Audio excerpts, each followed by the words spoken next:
viongozi kuanzia General Conference mpaka ngazi ya chini vijijini kwenye matawi na makundi kwa ajili ya neno lako wanapojikusanya Yesu mahali walipo ukuu wako ukaonekana.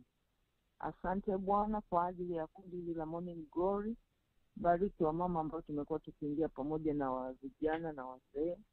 Endelea kutupatia nguvu, endelea kutupatia umoja na upendo uliomo humu Yesu, utushikamanishe kwa damu yako iliyomwagika msalabani.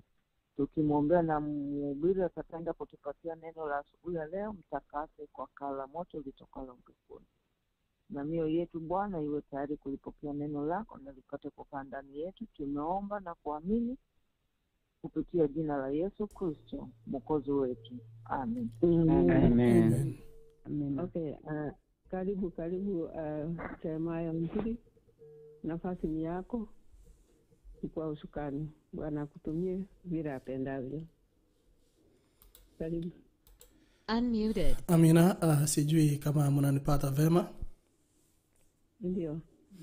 Na asante sana, nina mafua kidogo, kwa hivyo mkipata sauti yangu imeenda chini mtanifahamisha ili tuweze kuendelea. Asante sana, muda mrefu sana sijakuwa pamoja nanyi, lakini bado tunamshukuru Mungu kwa wema na fadhili zake. Kwa sababu tumeomba, ningependa tusungumzie jambo ambalo wengi wanaogopa kulisungumzia, lakini katika mwongozo wetu wa kusoma Biblia katika Morning Glory, ambao ni mwongozo wetu wa pili, mwandishi ameliweka bayana ili tuweze kulipata vema. Lesoni hii ambayo tumeanza, mwongozo huu unazungumzia mambo makuu ambayo ni elimu, yani education. Na tukasoma juma lililopita kwamba kitabu cha Methali 9 mstari wa 10 kwamba kumcha Mungu ndicho chanzo cha hekima na maarifa. Of the Holy One is understanding. Ndiyo kujifahamisha. Kwa sababu naona kuna kelele. Q&A session has started. Mtaniruhusu kidogo ili tuweze kuwa na utaratibu. Asante sana. Haya basi wapendwa, leo tunazungumzia kuhusu familia. Na nimekuanzia hivyo ndiposa usifikirie kana kwamba tumetoka katika mada ambayo tumekuwa tukijifunza, ni education ama elimu katika mwongozo huu. Na ikiwa hukuwa pamoja nasi wakati uliopita, ningependa tu nisungumzie mawili matatu juu ili uweze kujua ni yapi tulisungumzia. Tulianza kuhusu elimu katika bustani ya Eden. Kisha tukaona kwamba tazama, Mungu hutenda makuu kwa uweza wake. Ni nani afundishaye kama yeye? Ayubu anauliza katika 36 mstari wa 22. Tukajifundisha kuhusu shule ya awali ambayo masomo ya kwanza yalianzia kule Eden. Kisha tukaona mwanzo ulikuwa ni mwenye ahadi, na kisha tukazungumzia ushawishi wa nje, ushawishi uliotoka nje ambao ulikuwa ni kizuishi, ambao ulileta woga na ulikuwa ni wa uongo. Kisha tukapata kwamba hata kama ushawishi huo ulikuja, kulikuwa na uamuzi wa wanafunzi. Na vile ambavyo tumejifundisha kwamba kwa kila jambo lazima kuwe na uamuzi wa mwanafunzi, vile vile kuna uamuzi wa mwalimu. Na tukatamatisha kuzungumzia kwamba tutaendelea kujifundisha. Haya basi wapendwa, siku ya leo ni mwongozo wa pili, tunazungumzia familia. Na kama wewe ni mzazi, hebu jiulize, je, kuna wakati ambapo watoto wako waliamini kila ulichowaambia? Na je pia kuna wakati waliamini takriban kila ambacho hukukisema? Najua kama walimu kuna yale, there is something that you say and there is something that you don't say. Siku hizi watoto wanasikiza sana yale ambayo huyasemi. Na sijui ukijiuliza hayo, unapoendelea kujiuliza hayo, ni kupeleke moja kwa moja katika kitabu cha Methali 1 mstari wa 8. Biblia yasema, mwanangu, yasikilize mafundisho ya baba yako, wala usiache sheria ya mama yako. Wapendwa, tangu uumbaji, wazazi au umoja wa familia wamekuwa na jukumu la kuwaelimisha watoto wao. Hilo ndilo jambo ambalo tutakuwa tukiangalia katika juma hili. Shule inakusudiwa kusaidia na kuipanua elimu iliyopokelewa kutoka kwenye familia na sio kuchukua nafasi yake tu. Mpendwa, wazazi wa Kikristo kama wazazi wa Kikristo wanapaswa kujua wajibu wao. Wazazi wa Ukristo ama wa Kikristo wanapaswa kufanya kila lililo ndani ya uwezo wao kuwasaidia watoto wao kiroho, waweze kuwasaidia watoto wao kimaadili na vile vile waweze kuwasaidia watoto wao kimaendeleo ya kiakili. Kwa hivyo katika familia, elimu hii ambayo tutazungumzia imegawanywa katika sehemu karibu 5. Katika sehemu ya kwanza imegawanywa katika vijisehemu 3 na sehemu ya pili vijisehemu 2 ambavyo tutatamatishia. Kwa hivyo jambo la kwanza tutazungumzia ni elimu katika familia. Ikiwa na mwongozo wako wa kusoma Biblia wa Kiingereza, unasema hivi: As human beings, we are always ideally learning. In fact, life itself is a school. Kama binadamu, kila jambo ambalo tunalofanya katika maisha haya ni kujifundisha. Na in fact, katika maisha haya, maisha ni shule. Mtu anakuambia nimejifundisha katika kulingana na yale nimepitia, yale ambayo nimejifundisha katika maisha haya. Kwa hivyo, kwa kila hali ya binadamu ni hali ya kujifundisha.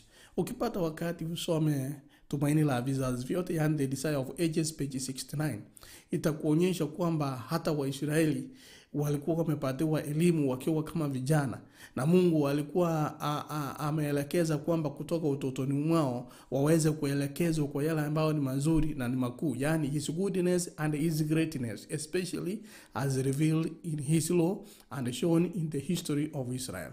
Kwa hivyo kuna mambo mawili yamezungumziwa hapa: jinsi ambavyo yalikuwa yamekusudiwa katika Torati na vile vile katika historia. Kuna mambo makuu tunaweza kujifundisha kupitia kwa Torati ama katika amri ya Mungu. Kwa hivyo hicho ndicho kielelezo. Na vile vile katika historia haiwezi kutupiliwa mbali. Wengi wetu siku hizi tunasema nifundishe tu kutoka kwa Biblia, mambo ya historia weka kando. Na wengine wanasema mimi nataka historia tu, mambo ya Biblia weka kando. Mambo ya Torati weka kando. Lakini the Desire of Ages inatuambia kwamba for most of human history, education took place mostly in the home. Kupitia katika hadithi ama maisha ya binadamu, elimu imechukua, familia imechukua mtindo wa kipekee katika kuleta hii elimu. Ukiona kitabu cha Mwanzo hiyo 3 mstari wa 15, Genesis chapter 3 verse 15 inasema namna gani? Nami nitaweka uadui kati yako na huyo mwanamke, na kati ya uzao wako na uzao wake. Imeleta uzao huo, utakuponda kichwa na wewe utamponda kisigino. Mpendwa, hapa ni nini kinazungumziwa? Adamu na Hawa walikuwa watoto wa Mungu. Mungu amewafundisha na malaika waliwasaidia kuifahamu elimu hiyo ambayo walifundishwa. Wakati dhambi, vile tulisoma juma lililopita, iliingia ulimwenguni, sasa somo jipya linaongezwa hapa, linaongezewa mpendwa. Mpango wa ukombozi ndilo somo ambalo linaongezwa. Naye Adamu na Hawa wakawa walimu wa kwanza baada ya Kaini kuzaliwa, kuwaelekeza ama kuwafundisha juu ya huu mpango wa ukombozi ambao ni elimu mpya imeongezwa kwao. Kwa hivyo familia ikawa ndiyo moyo wa elimu ya mwanadamu hadi leo tunavyozungumza. Kwa hivyo mpendwa, watoto hujifundisha kuhusu maandiko ya Kikristo na maadili ndani ya familia. Wakati mwingi nimepata fursa katika janga hili la corona, nimefundisha sehemu nyingi, na huwa nazungumzia sana janga hili na yale ambayo Mungu ametukusudia tuyasome. Najua hapo awali tumekuwa tumejirudi kama kanisani, tunakuja kufanya mambo fulani na hatujifundishi. Lakini Mungu akaona ni heri tuweze kurudi nyumbani, tuweze kuanza upya tena. Maadili ndani ya familia yaanze kule, tuweze kujifundisha kwanza kutoka kwa familia. Mpendwa, hapa ujifunza juu ya kumpenda Mungu na kumpokea Yesu kama Mwokozi na rafiki yao katika familia. Hapa Kaini na Abili wanaelimishwa kwa namna sawa, Lakini mpendwa, kumbuka, hata kama wanaelimishwa kwa namna sawa, matokeo yalikuwa tofauti sana kwa kila mmoja. Kwa bahati mbaya, elimu sio kila wakati itatoa matunda yaliyotarajiwa.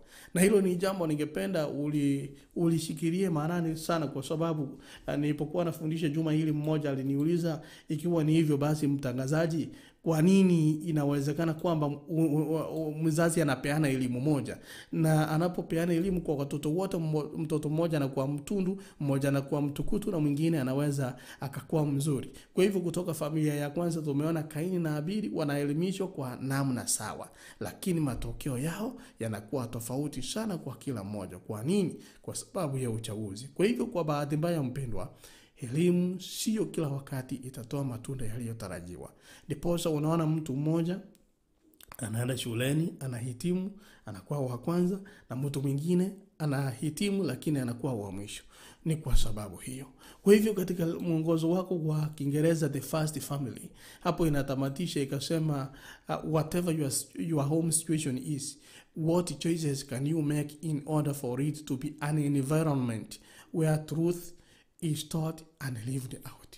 Mahali ambapo ukweli unafundishwa na watu wanaweza kuishi katika huo ukweli huo. Kwa sababu ya wakati, niende katika familia. Jambo la pili, tuangalie katika second part, inasema the childhood of Jesus, yani familia ya Yesu. Hilo ndilo jambo nazungumzia. Na nikizungumzia familia ya Yesu kila wakati, unakumbuka kitabu cha Luka 2 mstari wa 40. Nayo Biblia inasema, yule mtoto akakua, akaongezeka nguvu, amejaa hekima, na neema ya Mungu ilikuwa juu yake. Mpendwa, hapa Mungu amewachagua wazazi wa Yesu kwa umakini mkubwa, kwa kuwa wangewajibika kwa elimu yake. Hilo ni jambo muhimu. Mungu anachagua wazazi wa kila mtu kwa umakini mkubwa. Kwa nini? Kwa kuwa wazazi hao wanastahili kuwajibika kwa elimu ya watoto hao. Wale watoto ambao umepatiwa, Mungu amekuchagua upate hawa watoto ili uweze kuwajibika kwa elimu yao. Hapa katika kitabu cha Mathayo 1:18 hadi 25, wena hiyo Mathayo 2 na utamatishe na mstari wa 23. Yusufu anaonekana kama mtu mwenye haki na mtu ambaye ni mtiifu. Yusufu anaonekana, huyu ni baba ya Yesu, kama mtu mwenye haki na mtu ambaye anatii. Naye mamake Yesu, Mariamu, katika Luka hiyo mstari wa 1 uende hadi mstari wa 56, anaonekana kama kuwa mwanamke wa kiroho, mwanamke mwenye akili, mwanamke mwenye maamuzi, mwanamke mnyenyekevu na mwenye kusaidia, akimwamini Mungu kwa kweli. Hayo ni mambo ambayo tumeyapata katika maandiko matakatifu. Wote mpendwa, hawa watu wawili walikuwa ni watu wanyoofu. Walijua namna ya kuelimisha watoto wao katika pendo na katika utii kwa Mungu. Sijui kama wewe kama mzazi unajua ni mtu mnyoofu, unajua namna ya kuwaelimisha watoto wako katika pendo na uweze kumtii Mungu. Yohana 12:49. Mungu akawa mwalimu wa Yesu alivyokuwa akikua. Kuna wakati tunafikiria kana kwamba sisi ndio tunaweza kufundisha watoto wetu. Mwalimu mkuu katika maisha ya watoto ni Yesu. Lakini ametupa hilo jukumu ili kupitia kwetu waweze kupata maarifa, waweze kupata hiyo hekima. Kwa hivyo Mungu akawa ni mwalimu mkuu wa Yesu alivyokuwa akikua. Yale unayomfundisha mtoto wako akiwa mchanga, kadri anavyokuwa ndivyo anazidi kuwa mwaminifu. Yesu alijifundisha masomo kutoka kwa Mungu ambayo wazazi wake wa kidunia hata hawakuyafahamu. Hilo ni jambo lingine. Yesu amejifundisha masomo kutoka kwa Mungu. Haya masomo mengine ni yale wazazi wake wa kidunia hata hawakuyafahamu. Wakati mwingi mwalimu anapofundisha mwanafunzi, huenda akampa the introduction, lakini yale ambayo mwanafunzi atafanya hapo mbeleni yatakuwa makuu, kwa sababu hata wazazi hawajui yale mengine. Ndiposa nimefundisha wanafunzi wengine wamekuwa walimu, wengine wamekuwa maaskari, wengine wamekuwa marubani, na wengine wanafanya kazi mbalimbali. Na kweli siwezi kufanya hizo kazi wanafanya. Sikumaanisha kwamba sikutaka kwe. La, kuna mambo siyajui. Na hakuna mtu duniani ambaye anajua kila kitu. Lakini Mungu amesema kwamba yeye ambaye anajua kila kitu ataweza kuendeleza katika kuwafundisha. Mwongozo wako wa Kiingereza unasema the child Jesus, Desire Wages, page 70. The child Jesus did not receive instruction in the synagogue schools. His mother was his first human teacher. From her lips and from the scrolls of the prophets, he learned of heavenly things. Sasa kwa sababu ya muda, yale ambayo unayazungumza kutoka kwa mdomo wako, kwa kinywa chako, ni ya muhimu sana kwa mtoto. Na ni ya muhimu sana katika familia. Hayo ndiyo mengine tunajifundisha. Jambo la 3. Elimu katika familia. Familia leo. Baba ndiye mkuu wa familia. Hebu tuende katika Waefeso 6 mstari wa 4. Nanyi akina baba, msiwachokoze watoto wenu, bali waleeni katika adabu na maonyo ya Bwana. Hayo ni mambo ambayo ni magumu sana kuyazungumzia, lakini Biblia imesema akina baba, msiwachokoze watoto wenu. Hilo ni jambo kubwa. Na linasema bali waleeni. Kwa hivyo hata malezi yamepeanwa kwa akina papa vile vile. Waleeni katika adabu na maonyo ya Bwana. Adabu na maonyo ya Bwana. Watu wengi wanaposikia haya wanafurahia sana kwamba watoto waweze kulelewa katika njia ya maonyo na Bwana, lakini jambo linalojulikana kama adabu wanaliweka kando. Waefeso 5:23 inasema kwamba baba ndiye mkuu wa familia. Hivyo ana wajibu wa kuwakilisha tabia ya Kristo nyumbani, mstari wa 25. Kwa hivyo baba anapoonekana nyumbani, tabia ya Kristo inastahili kuonekana. Na mama basi yeye, mama ndiye mshawishi mkuu wa utu. Mama ndiye mshawishi mkuu wa tabia na kiasi kwa watoto wao mpendwa. Katika Biblia, wazazi wameambiwa kuwafundisha watoto wao kumpenda na kumtii Mungu. Ukisoma Torati, kumbukumbu la Torati, that's the Deuteronomy chapter 6 verse 4 to 9, inakuambia kwamba jukumu la wazazi ni kuwafundisha watoto wao waweze kumpenda na kumtii Mungu. Mambo mawili, wampende Mungu na vile vile waweze kumtii. Wengi tunapenda kufundisha kumpenda Mungu, mambo ya utii tunaweka kando, lakini hayo hayawezi kutoozwa, lazima yawe pamoja. Watoto mpendwa, watoto watawajibika kwa matendo yao watakapokuwa watu wazima. Hilo ni jambo la muhimu. Watoto wakikuwa watu wazima watawajibika kwa matendo yao.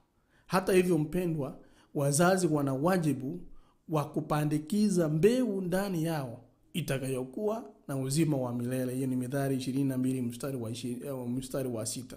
Kwa hivyo unapowalea watoto, acha kuangalia mambo ya leo tu na kesho. Hebu wafikirie wakati ambapo kama janga hili litakufanya labda mmoja aondoke, acha watoto, wataendelea namna gani? Mzazi utakufa na watoto nao waseme sasa aliyekuwa anatuchunga amekufa na sisi tutakufa? La hasha. Unastahili kuwa na fikra kwamba watakapoachwa peke yao wataendelea namna gani. Jambo la 4 ni mawasiliano. Katika Kiingereza Tuesday Party inasema communication. Katika familia tunazungumzia elimu. In a very real sense, education at any level is communication. Katika hali ya kawaida, elimu katika kila kiwango ni mazungumzo. Waswahili walikuwa wanasema kwamba kuelewana ni kuzungumza. Wale ambao wamesikiza vipindi vya redio vimetoka hapo mbeleni, mawasiliano. Mithali 10:32 nasema midomo ya mwenye haki huyajua yatakayokubaliwa, bali kinywa chao wasio haki unena ukaidi. Mtu ambaye ni mwenye haki Anajua kwamba nikinena jambo hili litakuwa la muhimu. Samahani. Kwa hivyo lakini mtu ambaye hana haki unena ukaidi tu. Mpendwa, mahusiano sahihi ni ya muhimu katika elimu. Wazazi lazima watoe muda wa kuwasiliana na watoto wao. Sio kuongea, lakini pia kuwasikiliza. Wengi wetu tunaongea sana. Hata watoto wakizungumza tunawaambia ni nyamaza. Kwa hivyo wapendwa, mawasiliano lazima yahusishe hisia za ndani pia. Kama wazazi, lazima tuonyeshe upendo katika kila tendo. Jambo la muhimu. Daima mpendwa, tuweze kumuomba Mungu hekima. Hekima ya namna ya kuweka alama njema ya maadili ya Kristo ndani ya mioyo ya watoto wetu. Na kwa kutumia maneno ya mfano yetu. Mwongozo uliopita tuliweza kusema kwamba katika kitabu cha Warumi, Paulo anasema niigeni mimi. Na tukaona kwamba kuna watu ambao katika hali ya kawaida hawawezi kusema waweze kuigwa kwa sababu tabia zao ni mbaya. Na wanaogopa kuambia watu wawaige kwa sababu wanaogopa yale ambayo what they will copy from them. Lakini Paulo anasema igeni mfano wangu. Itafikia wakati ambapo watoto wanafurahia, wanasema mimi nataka kuwa kama mama yangu. Nimesikia wengi wakitaka kuasi ukapera, yani wakitaka kuoa, wanasema nataka bibi ambaye anafanana mama yangu kwa sababu ya tabia ya mama yake ambaye amechukua kutoka kwa familia. Na msichana anasema ningepata bwana ambaye ni mvumilivu kama baba yangu, nitafurahia sana. Kwa nini? Kwa sababu ya maadili ya Kristo ambayo yako ndani ya hawa wazazi ambao wamekuwa ni mfano mzuri. Muda tunaotumia kuongea na kila mmoja wa mwanafamilia mpendwa utakuwa wa dhamani sana.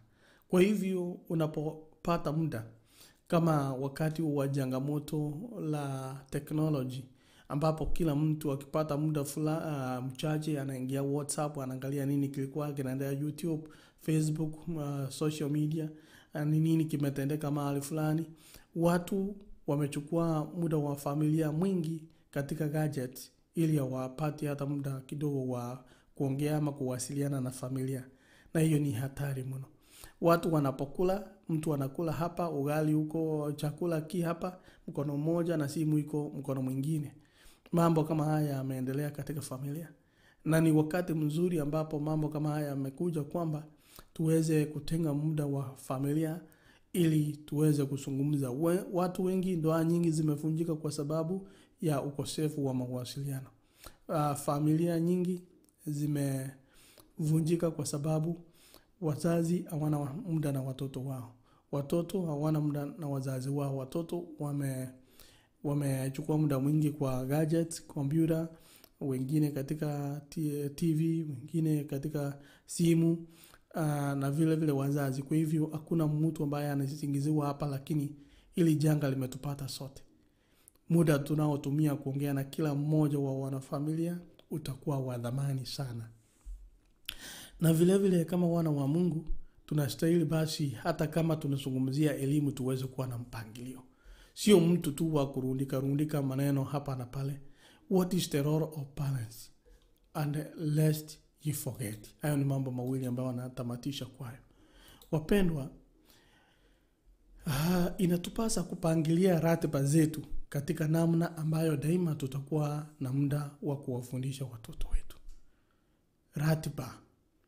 We must have a schedule on how to do things. Deuteronomy chapter 6 verse 6 and 7. Kumbukumbu la Torati 6 mstari wa 6 na wa 7. Niko karibu kutamatisha. Nina karibu dakika 9 hivi. Na maneno haya ninayokuamuru leo yatakuwa katika moyo wako, nawe uwafundishe watoto wako kwa bidii na kuyanena uketipo katika nyumba yako na utembeapo njiani na ulalapo na uondokapo. Wapendwa, ni muhimu kuweka muda maalum wa kushirikisha hekima na ahadi za Mungu kwa watoto wetu. Hilo ni jambo la muhimu sana. Na vile vile ningependa niseme kwamba omba nao watoto wako, familia yako, panga ratiba ya asubuhi nao au ya jioni nao ya muda wa ibada ya familia. Wakati mwingine kama sasa watu wana virtual learning, wewe kama mzazi unataka tu kupanga hata bila kuzingatia kwamba wana kazi ambayo wamepatiwa, labda wako kwa Zoom call, hiyo unasema tu kiimra, unasema kuja tuombe. Hata watoto wanaanza kuchukia maombi. Wakati mwingi ni vema chukua muda kana watoto wako na kama wazazi kwa familia, sema hapa saa 2 kamili ya usiku tutakuwa tukifanya maombi. Maoni yenu yapi? Useme hiyo saa 2 nina mtihani, songa nyuma saa 1 hivi. Na mwingine aseme labda saa 3 itakuwa vizuri. Sema okay, naona watoto wangu mnafanya bidii. Panga pamoja, omba nao na panga ratiba ya asubuhi au jioni ya muda wa ibada ya familia, ili wajisikie kwamba wameshirikishwa na wapate kuwa na jukumu. Unajua kama unashirikishwa unakuwa na jukumu na unawajibika. Wasimulie watoto kisa kutoka kwenye Biblia kabla hawajaenda kulala. Siku hizi tuna hekaya nyingi sana. Hata tunapoendelea kule mbele, tunaposema children story, wakati mwingi tunapenda hekaya sabunuasi. Lakini Biblia ina visa vingi sana vya kusimulia watoto. Ningependa niseme kuwa ingekuwa heri kama tungewasimulia watoto kisa kutoka kwenye Biblia kabla hawajaenda kulala. Nakumbuka nikiwa mchanga, mama yangu anatusimulia kisa kutoka kwa Biblia kuhusu Samuel, vile anaitwa. Jina lako Jeremiah lilikuwa inamaanisha nini? Kila mmoja anapokuwa anakumbuka yale ambayo alikuwa amefundishwa. Mpendo, Methali 22 ile tulisoma mstari wa 6 inasema kwamba mulea mtoto katika njia impasayo, naye hata iacha hata atakapokuwa mzee. Kwa hivyo hilo jambo mpendo, mimi naona kama kwamba wakati mwingi kusema kweli, naona kwamba wengi wetu kama hatungelelewa kwa njia kama hiyo, hata sasa hatungekuwa Wakristo, kwa sababu mambo hayo yamekuwa ni ya muhimu katika maisha yangu, na najua kwamba wengi wenu mna hadithi, mna mambo ambayo mtaweza kushuhudia katika mambo kama hayo. Niruhusu nisome mambo mawili ya kutamatisha katika mwongozo wako wa Kiingereza. Sehemu ya Alhamisi inasema, samahani, kabla ya Alhamisi inasema the healing or training we are to give is an ongoing proactive event in which we pour the truth of God into our children and prepare them for their own relationship with Christ. Na inasema in the end, though we all have been given the sacred gift of free will, hata kama tumepatiwa this sacred gift ya uchaguzi wa free will, ultimately when they are adults, our children will have to answer for themselves before God. Kwa hivyo usiogope, wewe wafundishe. Wakati utakapofika, hata kama watafanya uchaguzi mwingine, sasa basi Mungu wetu sio dikteta, ni Mungu ambaye ako democratic, anakupa uchaguzi uweze kuchagua. Ukiona ni vizuri utende, ukiona ni vibaya uache, yeye amekupa uchaguzi. Na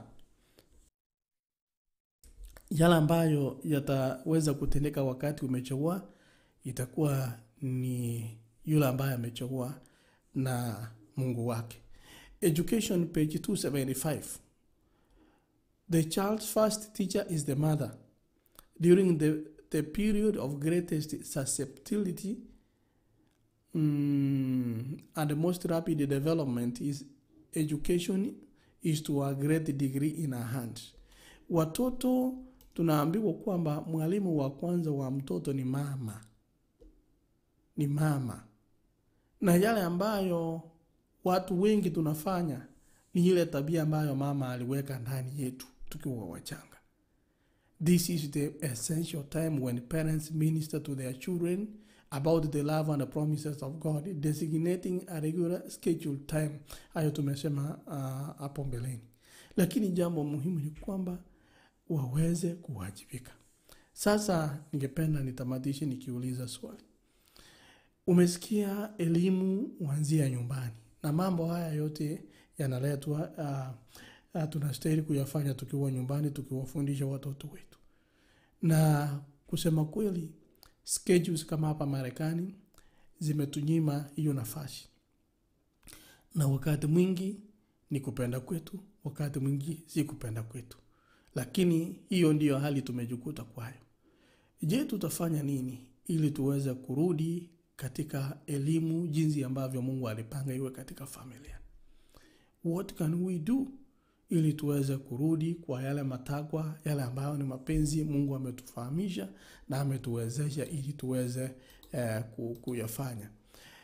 In heavenly places, ilo ni toleo la tarehe 22 mwezi wa 7, limeandikwa na dada White. Alikuwa anasema hivi: yeye, yani Mungu, anatamani kuona nje ya nyumba mikusanyiko mikubwa ya vijana ambao kwa sababu ya mivuto ya waumini wa nyumbani kwao wameitoa mioyo yao kwake na kwenda kumtolea huduma ya juu ya maisha yao.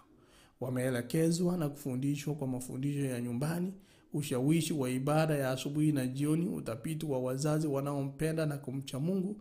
Wamejifunza kujikabidhi kwa Mungu kama mwalimu na kiongozi wao. Unapoenda kanisani unapata watoto wadogo wanakimbia, mmoja anashika microphone, mwingine anaruka kwenda hapa, mwingine anacheza piano wakati ambapo watu wanahubiriwa, wengine wanalia, wanarusha viti. Kwa hivyo hilo linaashiria nyumbani ni mafundisho yapi yametolewa. Unapona watoto wengine wamekaa wanajua kwa kanisa ni nyumba la Mungu, ni nyumba ya Mungu ambayo watu wanaenda huko to walk softly in the sanctuary and worship him. Unajua kwamba ni elimu ipi imetolewa. Ikiwa elimu ya muhimu na ya msingi ingezingatiwa, niseme kweli ni kwamba yale ambayo tunaenda kufanya kanisani ayangekuwa ni ya mwisho, yale yangekuwa kama top up ya yale ambayo tunajifundisha nyumbani. Uko ingekuwa ni mahali pa kukutana tu kupeana mtisha, to encourage one another as it is the habit of many, Hebrews 10:25. Lakini sasa tumeacha jukumu, tunasema tuende kanisani kufundishwa huko na nyumbani hatuwezi kuwafundisha. Leo ni changamoto kwamba elimu huanzia nyumbani, na wewe kama mama ndiye mwalimu wa kwanza wa mtoto, na nanyi wazee uweze kuwalea watoto kwa hekima, waweze kumcha Mungu na kumtii kwa kila neno.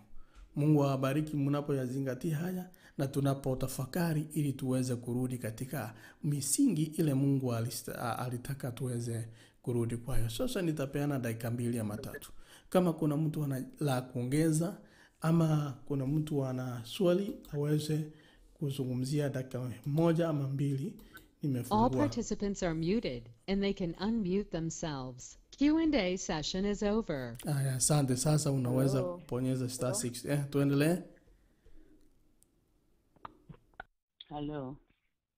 Naam. Yeah, asante. Asante Moralia, tumefurahi. Mimi kitu ni singeuliza swali, kweli nimeona bali tuliendea kando kufundisha watoto wetu. Hatu kuanza kutoka chini, tuwafundishe kutoka nyumbani, tufanye Sabbath school huko kidogo, tunawafundisha, ndio tunawaambia endeni kanisani. Sisi tulipopata wapata ni kuwatuma tu kuwafanya haraka kimbia kanisani, waende wafundishwe kanisani bila kufundisha nyumbani. Ni kama sasa ningesema hivi kidogo, ni kama mtu hukupanda mti kutoka chini, mti huwe mpaka upandwe kutoka kwa udongo ndio umee, ndio uanze matunda. Sasa tulianza kupandia miti hewani, tulianza kupandia watoto wetu hewani. Ni kumaanisha watoto wa siku hizi, watoto ambao tulipandwa kutoka chini, tuliendelea na elimu ya ile wazazi walitufundisha kutoka nyumbani, tukiomba vile Moralia amesema alikuwa kufundishwa na mama yake, akiwapatia kitu wakariri waseme. Hiyo ndio imefanya wazazi wamekuwa kazini, wamekuwa huku, wameachia watoto watu wa kuwalea ambao au wamewake daycare, watoto wamekuwa hawajui kitu chochote. Kwa hivyo elimu ilianza, hata Mungu alipoanza Yesu hakumwachilia hivyo, alimfundisha, na hata mama yake wakaja kumfundisha tena. Bila Luka hiyo 2:52 imesema kweli kila kitu ni msingi. Niliposikia elimu ile imekuja at education, nikashangaa. Hatuchaona hata tuna wengine hatuna lesson. Nikashangaa tunakuja kufundishwa elimu. Mungu akubariki. Nimesikia, nimefurahi kusikia hiyo. Kweli hata sisi mashosho na wa mama wase tufundishe wachukuu wetu yenyewe. Tuna kazi hata sisi. Mungu akubariki. Asante. Hata huyu Mungu ni wa ajabu, hataki mwanadamu apotee. Ndio nilikuwa naongeza kidogo. Mungu akubariki. Amina dada Aska, asante na barikiwa. Kuna mwingine tena *6.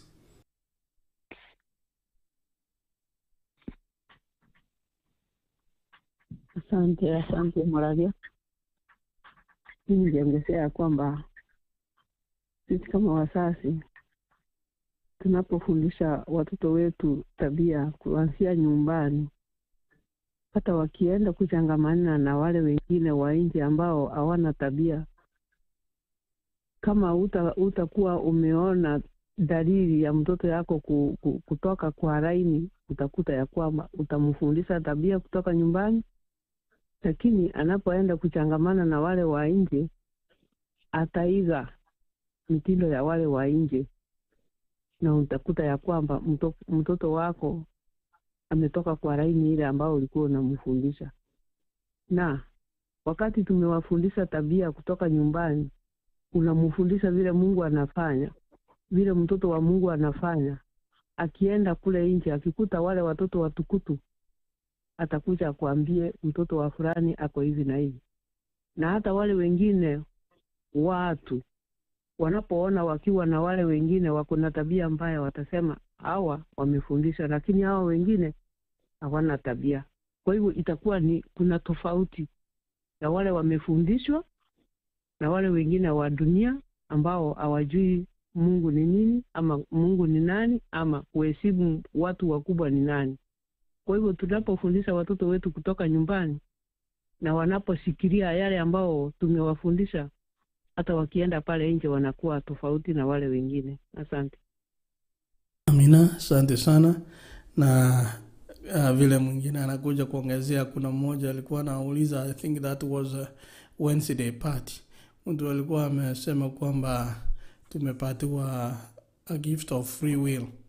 Kwa hivyo watoto wengine vile tulianza wanafundishwa vizuri kutoka familia, wakifika mahali fulani wanafanya uchaguzi ambao ni mbaya, wakiachwa peke yao wanatoweka. Hasa kuna kitu wanasema PK hapa Marekani, yani kumaanisha pastors kids. Mostly wanasema kwamba wanafanya uchaguzi mbaya, ama watoto wa wazee wa kanisa ama watumishi wa Mungu.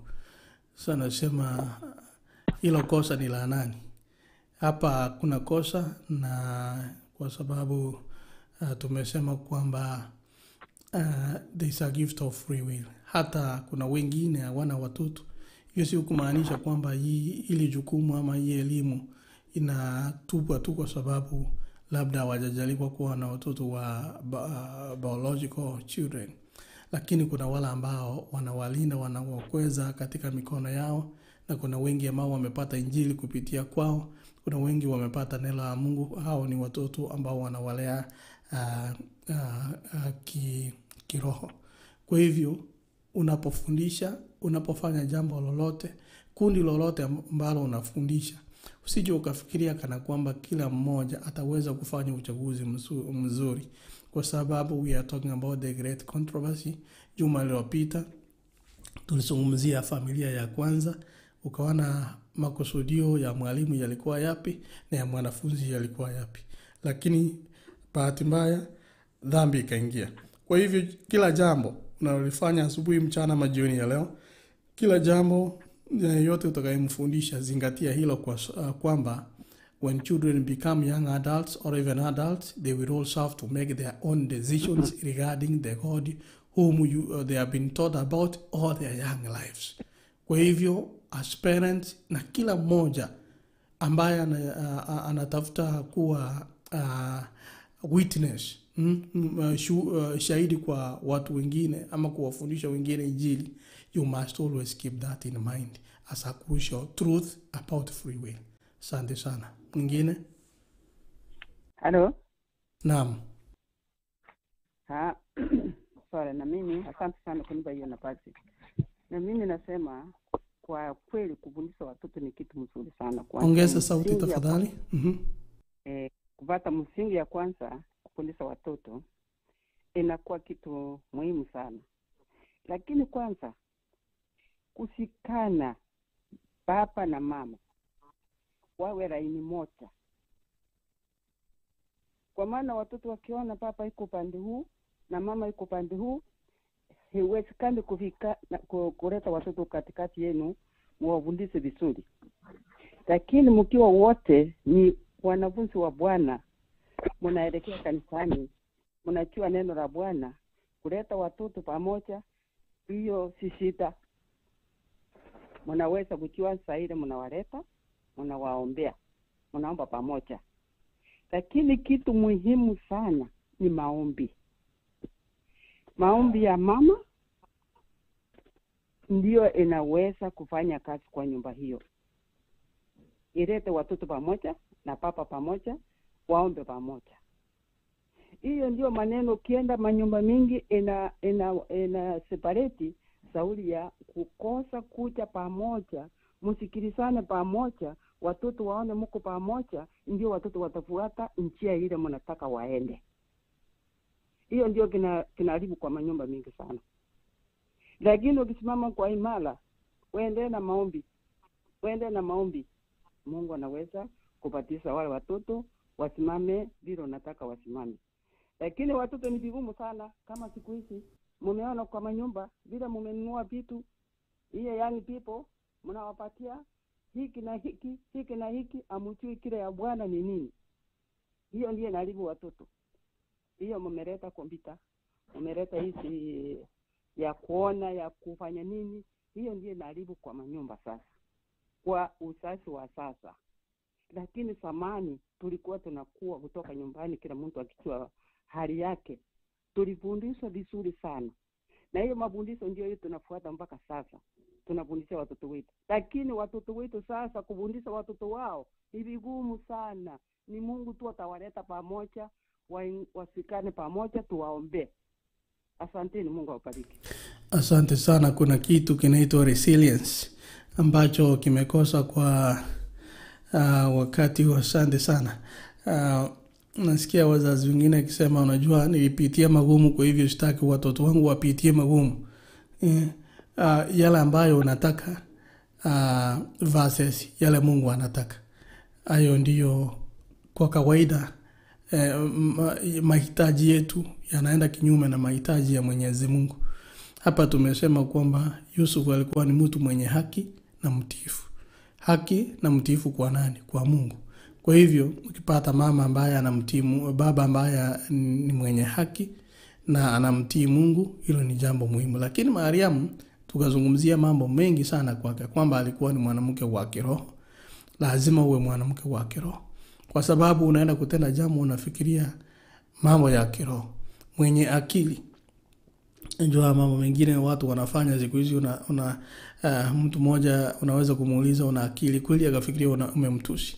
Lakini mama alikuwa mwenye akili na mwenye maamuzi. Maamuzi ni kumaanisha kwamba kuna mambo ambayo yanakuja ya kutatanisha, ambayo unastahili kutoa uamuzi kama mama na uweze kusimama imara.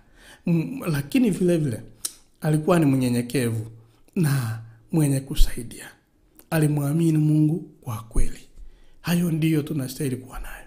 Ukipata mama ambaye ana tabia kama hiyo, ukipata baba ambaye ana tabia kama hiyo, hiyo familia mawasiliano ni mema, kwa sababu mama akimjua Mungu, baba akimjua Mungu, itakuwa vema. Lakini ikiwa mmoja amjui Mungu, unapata mtu anasema mimi nataka kulea watoto wangu hivi jinsi ambavyo nataka. Lakini ikiwa mnamcha Mungu, mtauliza Mungu, unatakaje tuwalee watoto wetu? Yale ambayo hayakufurahishi lakini ni mapenzi ya Mungu, wafundishe. Maana it's not about you, It is about God and the child education. Asante sana. Asante. Hello. Naam. Yes, asante Muralia kwa lesson ambayo umetuletea siku ya leo. Hakika mimi nimeona kwa nyumba yangu watoto wangu niliwapeleka kanisani. Hakika wakati walikuwa wadogo walikuwa watoto wazuri mno, wameshikilia imani yao kweli, na wote wakapatizwa na sisi wote tukashikilia. Lakini walipokuwa wakubwa, kila mtu alichagua kwenda kanisa lake. Ukiwaambia wanakuambia ni chaguo la mtu. Hiyo makanisa mengine unajua ya kwamba au watu wanaenda hiyo kanisa si watu wa Mungu. Wanamwambia jamani, si unaona, si unasoma Biblia? Unasikia sasa, especially hii kitabu ya Waefeso. Wanasema hiyo ni mengine. Kwa ajili wameona wengine wameweka vitu masikioni, rangi midomoni, macho, yani vitu mingi. Ukimuuliza sasa, hii wameweka misaraba, wameweka yani unashindwa sasa useme nini? Si unaenda kwa Mungu, unapiga magoti tu umulilie Mungu. Mungu alipowaumba na wewe uliwafundisha hakika. Sijui hapa sasa ni mzazi ako na makosa kwa ajili uliwapeleka wakasoma, wakajua, munaimba jioni, sabato, yani mnafanya kila kitu. Lakini wamekuwa wakubwa. Mwingine ameenda huko, mwingine ameenda huko. Sasa utafanya nini kama mzazi? Asante, nadhani tulilijibu hilo. Sijui nani atajaribu kumjibu tena. Hello. Naam. Najaribu kuomba. Naomba tu. Tumekupata mama. Wacha kuna mmoja anajibu hapo. Nilikuwa nasema ya kwamba wakati tumewafundisha wakiwa wadogo, wakiwa wakubwa wako na uchaguzi wao, their choice. Wewe umeplay part yako, umemaliza. Kama ni kupanda mbegu ulipanda, wakajua, wakasoma. Sasa wamekuwa wakubwa, watachagua peke yao, na wanapochagua freedom of choice. Akichagua kwenda kanisa hili, akichagua kwenda lile lingine, wewe ulipanda mbegu, wewe ulimfundisha akajua akiwa mdogo. Ndio Biblia inatuambia ya kwamba mlee mtoto impasavyo, na vile unapenda akue. Hata akiwa mkubwa aende kando, atakumbuka mama yangu na baba yangu walikuwa wananifundisha hivi, atarudi. Wewe kile utafanya ni kumuombea, na Mungu mwenyewe ndiye atakaidi yale ile ambao amechipandia, ile mbegu ambayo amechipandia, ile tabia ambayo amechiwekea. Ataenda, lakini hatimaye atakumbuka wazazi wangu walikuwa wanafanya hivi na hivi, na atarudi. Na wewe kasa na maombi yatamleta. Asante sana. Na hata wakati mwingine asiporudi, sasa kuna mahali ambapo huwezi kuwajibika. Maana tulisema if they are now adults, maamuzi ni yao. Ndiposa tukasema Kaini na Abeli, Cain and Abel. Hao ni watoto ambao walilewa kwa familia ya kwanza na kwa familia moja na namna sawa. Hakuna mmoja alionelewa ama mmoja akapendelewa vile. Lakini matokeo yalikuwa tofauti sana kwa kila mmoja. Kwa nini? Kwa sababu ya dhambi. Kwa hivyo kwa bahati mbaya, elimu sio kila wakati itatoa matunda yanayotarajiwa. Mtoto mmoja anaweza kuwa afuate mwenendo wa baba yake, mmoja afuate mwenendo wa mama yake, mmoja afuate njia yake ambayo hata haionekani kwa familia. Kwa hivyo jukumu lako ni kufundisha na mengine umwaje. I think kuna mtu aliuliza hilo jambo na free will tukafundisha kwamba that as parents, as anyone who seeks to witness to others and teach others the gospel, we must always keep in mind this crucial truth about free will. Uwezi ni shetani tu ambaye anaweza kushurutisha mtu afanye jinsi anavyotaka. Lakini Mungu na serikali yake si ya kulazimisha. Wanakuambia mabaya haya makusudi yale ambayo yatatendeka ukifanya hivi, lakini pia anakuambia ingekuwa heri kama ungechagua hivi.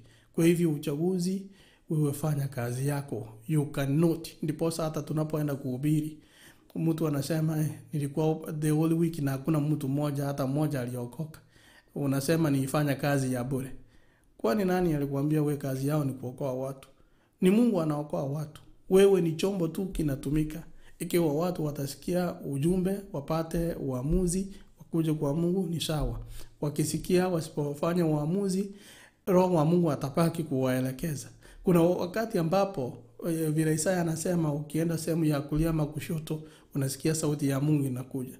Kuna watu ambao wametoka crusade ama watu ambao wametoka familia wakaenda njia mbaya, lakini wanapokuwa wakubwa ama wanapata mateso kama mtoto mpotevu, wanakumbuka, wanasema kule nyumbani nilikuwa nimefundishwa hivi, lakini ningefuata maagizo yale singeteseka. Wanakuja wanarudi. Na kuna wengine ambao warudi hata wanauawa huko nje. Mtu unajuta katika maisha yako, unasema ni nini ambacho sikufanya vizuri. Sasa ningependa tujue kwamba elimu upeanwa na matokeo ni tofauti. Huna lolote, you don't have any part to play katika uamuzi wa mtu wakati ambapo amekuwa adult. Mtu ambaye amekuwa ni mkubwa. Wewe ulifanya kazi yako. Utajuta tu wakati ukufanya kazi yako. Sasa chiachilie kwa maombi na Mungu aendelee kufanya kazi yake. Kuna mmoja hapa online anauliza, thank you for the good lesson you have given to us as women. But now, how can we help them because they have gone so far from God, and it's now we have seen how we are lost. Naitwa dada Alice. Asante sana, nadhani hilo soma tukasema kwamba hatujapotea. Hakuna ile njia ambayo utapotea na usiweze kurudi. Mungu anasema bado sasa wakati huu ambapo umesikia neno lake, pale ambapo uliangukia, ufanye uamuzi sasa. Usije ukasema labda kesho nimalize yale ambayo nafanya. Mahali ambapo umejulia ukweli, enda uombe msamaha, mwambie Mungu, sasa ulisema hivi na hivi na tumepotea sote, ili tuweze kuanza tena upya. We can begin again, and our God is always able and very ready to receive us. Asante sana na barikiwa. Labda watu wawili, mtu mmoja ama wawili wa mwisho. Nani tena? Asante sana. Kuna mmoja nimefungia swali ama kuongeza? Halo. Naam. Ndio hiyo nilikuwa nimeongezea. Asante kwa lesson ambayo tumeisikia. Mungu akubariki. Kitu ningeongezea hapa, kweli vile chini aliuliza ati unafundisha watoto vizuri na wengine wanakuja wanaacha, wanaenda njia sawa. Unaona hata Adam na Hawa walipopata wale watoto wao Kaini na Abeli, walifundishwa sawa, walitokea kwa njia nzuri. Lakini walipofika watu wakubwa, kila mtu alichagua njia yake. Hata sisi tuachilie hii watoto wetu wafanye uchaguzi wao, lakini sisi tulifanya kazi yetu vile alisema. Tuliwapanda, tuliwaambia uchaguzi sasa ni wao, hutakuja kuulizwa, hiyo dhambi haitahesabiwa juu yako. Na hata Kaini na Abeli, kila mtu alichagua njia zake. Na hata ndio vile mwalimu alianzia tusema watoto wakienda shule, wote wanaenda shule sawa, unawapeleka shule sawa. Lakini unaona mtoto mmoja anapita na yule mwingine ako chini, na walikuwa wanafundishwa na mwalimu sawa sawa na kila kitu sawa sawa. Kwa hivyo Mungu, kazi ya Mungu ni ajabu. Wacha Mungu atulelee, tuache atufundishie. Wacha dunia ikikufundisha inachafua. Wacha Mungu wetu afanye mapenzi yake katika mafamilia zetu, na Mungu wetu asidi kuwabariki. Asante sana. Ningependa kutamatisha kwa ombi. Asante sana. Ningependa kutamatisha kwa ombi, lakini ninapotamatisha kwa ombi ningependa nikuulize swali hili. mara zote akilini mwako utazingatia elimu ya watoto wako na utaifanya kuwa sehemu ya mambo yote utakayofanya nao. Kwa nini basi usianze leo? Na unajua kwamba the kind of environment we expose our kids to. Unajua kuna mahali unaishi na hayo mazingira yanazuia watoto kukua Kikristo. Mazingira tu. Unaona hapa ni mahali papaya, unapata nyumba huko, unaenda unaishi kule, lakini mazingira yanakuwa mabaya. Unajua kuna shule ambayo unachukua mtoto wako halafu anatoka na maadili mabaya. Haya basi tuzingatie elimu ya watoto wetu nyumbani na hata mazingira tunayoenda. Na mwisho, najua kuna kanisa ambalo unachukua watoto wanaenda wanaita ile tunasema mark time pekee, mark tape. Watoto wanaimbishwa kutoka asubuhi mpaka jioni, wafundishwi chochote. Hata watoto wanakuja kuchukia kanisa. Tuzingatie elimu ya watoto wetu. Tuombe. Mungu na Baba yetu, tunakushukuru kwa wema na fadhili zako. Asante kwa vile umetufundisha makuu katika maisha haya. Haswa sisi ni wenye dhambi. Tumefanya yasiyo mema mbele zako na tumewasahau watoto wetu kulingana na elimu kuanzia nyumbani. Tumeomba utusafi kwa damu ya Yesu, tupe nguvu, tupe afya nzuri na uweze kutupa hekima jinsi ambavyo tutakavyowalea watoto tukiwafundisha yale umetufundisha. Nasi tu wanafunzi wema ili tuweze kuyazingatia matakwa yako. Sasa tunaweza kuanza upya. Asante kwa vile umetupokea na siku hii tuwajikabidhi kwako. Kuwa pamoja nasi, utufundishe, utuandae katika ufalme wako, katika jina la Yesu mkombozi wetu. Amen. Asante. Amen. Amen. Amen. Asante kwa lesoni ya leo ya kutufundisha vile familia tunafaa kuwa na vile tunaweza kulea watoto wetu. Watoto wetu tumewalea vile tumewalea. Unakuta wengine wanashikilia mafundisho yale mpaka wanakuwa watu wakubwa, nao wanakuwa hivyo wanaenda kufundisha nao kwa kanisa. Unakuta mtu amekuwa ni pastor, amekuwa ni nini, ni mafundisho wamefuata. Lakini unaweza kuwa wewe ni mama, pengine wewe ni pastor, unakuwa watoto wako umewafundisha vizuri na wanakuwa wakubwa, lakini wakiwa wakubwa wakichagua yale wamechagua, wewe waachilia wao, lakini wewe kasa na maombi, Mungu atawarudi. Na kama hatawarudi ile maswali watu watakuwa wanajiuliza, mtoto huyu ni wa pasta, mbona ako hivi na hivi? Wamefanya chaguo lako, wakienda nje wakiharibika, utahesabiwa ya kwamba ukufundisha mtoto. Wewe uliplay part yako na wao sasa wamefanya uchaguzi. Mungu akubariki Umuralia. Na ukiingia hata asubuhi tunakuwa pamoja, umekaribishwa. Asante. Salimia wana wa Mungu. Wana wa Mungu na wasalimu wa mjambo. Hatujambo. Nina mafua kidogo na sikuwa najua kama ingewezekana, lakini Mungu amefanya mapenzi yake. Kwa hivyo tuzidi kuomba na ule wakati ambao tuko nao tufanye kazi. Asante. Amen. Amen. Haya, wana wa Mungu tusalimiane. Salimia Umuralia. Nami nasalimia Umuralia na kusalimu na morning glory nyinyi wote ya mjambo. Jambo. Asante Umuralia kwa lesson ambayo umetuletea. Karibu sana. Hapa ni nyumbani. Usipotee. Kwa hivyo barikiwa sana. Amen. Amen. Tuendelee na salamu. Wapendwa, pamoja na Umuralia, ningependa kusikia sauti. Nimefurahia kusikia sauti yake. Yeye alikuwa katika hii conference, ilikuwa ni yake, alikuwa ameibeba. Kasi ikawa nyingi kwake, sitasema alipotea. Nimefurahi kumsikia. Tuko vile tulivyo na Mungu akubariki. Na ninasalimia morning glory na pamoja na Umuralia, habari ya asubuhi. Nzuri. Amen. Halo. Naam. Yes. Nami natoa salamu yangu kwa Umuralia. Yala ametufundisha asubuhi ya leo, tumefurahi sana. ya kifamilia. Hiyo ni kitu ambao tunaweka na tumeweka tangu zamani mpaka tuendelee na vizazi wetu, watoto wetu waendelee kufundisha watoto hivyo hivyo. Kwa asubuhi ya leo, kwa nyinyi wote wa morning glory, na wasalimu kwa jina la Yesu. Amjambo. Hatujambo. Asante sana. Mungu walinde awabariki kwa siku mzima. Ami ni Esther. Asante. Amen. Asante. Tuendelee na tukisalimiana, unasema na jina ndio pengine muralia acha kujua akujue, ama amesahau jina lako ajue. Mralia anajua majina yote na sauti zote. Kuna wageni Majina yangu ajui. Haya kwa anajua.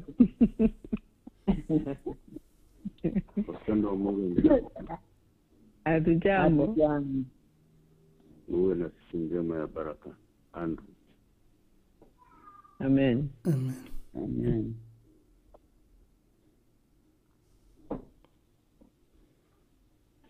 Naonekana wale kulikuwa na nafasi ya kusalimiana, tumetoa sauti zetu, wengine wako kazini hawawezi kuongea, nami nitachukua fursa hii kuwasalimia.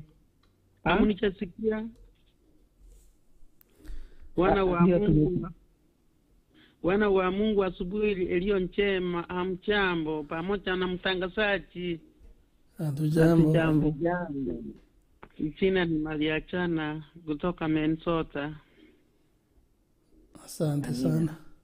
Asante Maria Chana. Mwingine kama hako?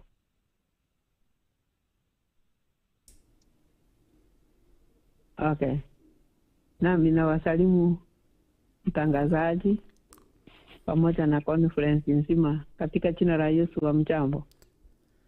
Hatujambo dada. Asante kwa kazi ambayo imefanyika asubuhi ya leo. Mungu wetu apate kutubariki kila mmoja tunapoanza siku. Anza vyote na Bwana Yesu. Sisi tumechagua kuanza vyote na Bwana Yesu alfajiri na mapema. Amen. Kwa hivyo Mungu wetu apate kutubariki kila mmoja.